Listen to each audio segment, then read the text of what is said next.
Welcome to Fort Worth 148's podcast, where we meet to discuss Masonic topics and strive to build value in the Brotherhood.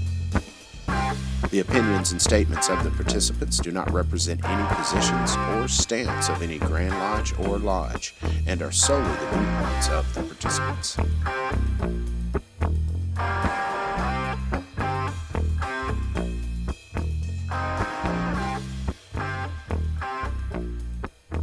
What's up, my brothers from other mothers? This is Rick Moore, past master and current secretary of Fort Worth 148. And being that podcast is being released on the fifth Thursday, we don't typically do full episodes, so I thought I'd put together this quick hit to the cranium for you, just to keep the flow going.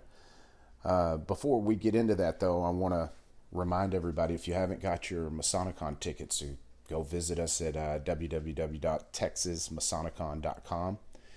You can check out the lineup. There's some testimonials from last year and good stuff like that. And then there's a place to purchase your tickets so you can join us this year, Saturday, July 27th. It's an all-day event. A bunch of us even go out and eat dinner the night before and the evening following the event. So plan accordingly, brothers. Also, for the podcast, if you're not subscribing, download a podcast app on your phone, find us through there, and click subscribe, and it'll download the latest episode to your phone so you can listen to that bad boy on the go.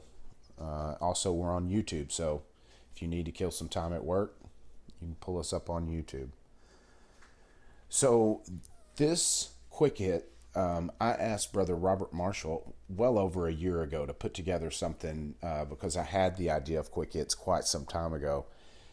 And he put together something pretty quick, sent it to us, and we did nothing with it until now. So this podcast, or this quick hit, is going to be done by Brother Robert Marshall. And if you don't have a cup of coffee right now, go ahead and grab you one. Preferably the Busy Brew coffee that Waco 92 does. It's a phenomenal fundraiser, such a great idea, to where they've created their own flavor of coffee and they sell it, and the proceeds go to the lodge. And it's a great idea. I've heard similars with like salsas and barbecue sauces, and that's thinking outside the box. So grab you a cup of coffee, and if you don't have Busy Brew, then go online to wacomasonic.org/store and scroll down a little bit and order you a bag. You can get ground beans or whole beans if you like to ground your own, and enjoy you a cup of Busy Brew. Anyway, without further ado, I'll let Brother Robert Marshall take over. Have a good one, brothers.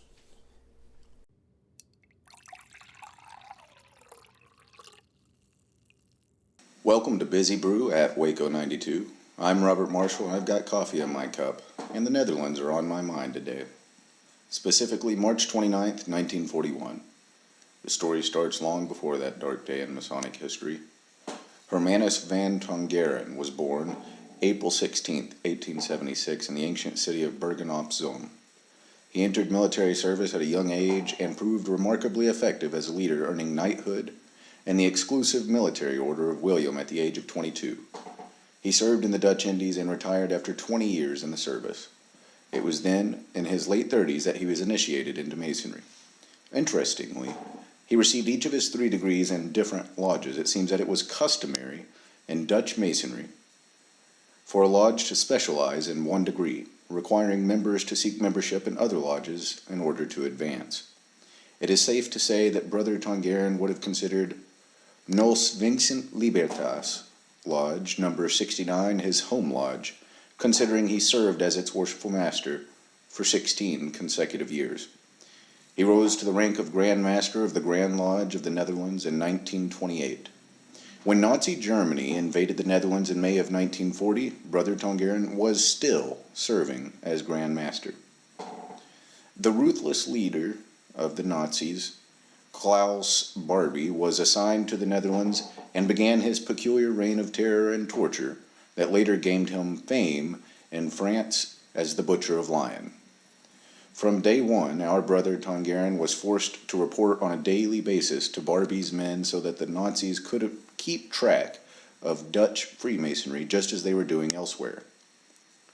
Later that year, Freemasonry was altogether banned in the Netherlands.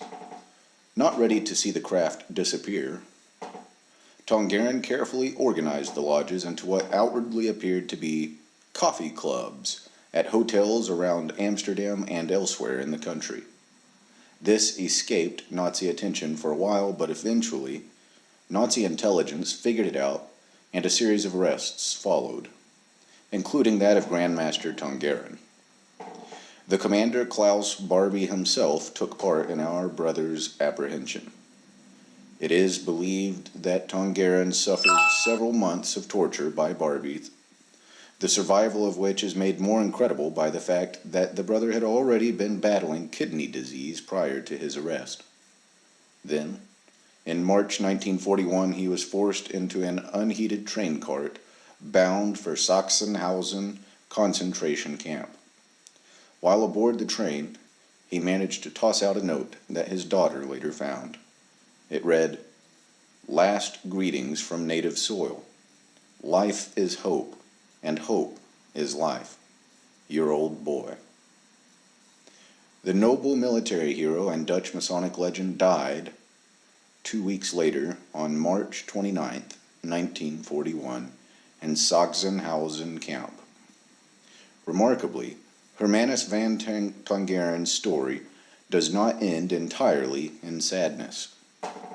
Masonry teaches us that when a life is lived correctly, there is hope even in death. Tongeren's note to his daughter demonstrated that he clearly believed that to be true. When our villain, Klaus Barbie, went to liquidate the Grand Lodge of Netherlands' assets from its bank accounts and buildings after Tongeren's death, the records show that Tongeren was 2 steps ahead of the Nazis, even in death. During the Masonic coffee clubs in 1940, Tongeren had already liquidated all of Dutch Masonry's assets and secretly placed the funds into the care of the leader of Free Netherland, a Dutch resistance movement focused on opposing Nazi influence in publications, spying, and even in combat. The movement's leader, Jacoba van Tongeren, our hero's own daughter. The amount of funds secretly provided totaled a modern-day equivalent of $4.5 million US, and it was primarily used to purchase guns and ammunition for the killing of Nazis and the liberation of the Netherlands. This has been Busy Brew at Waco 92.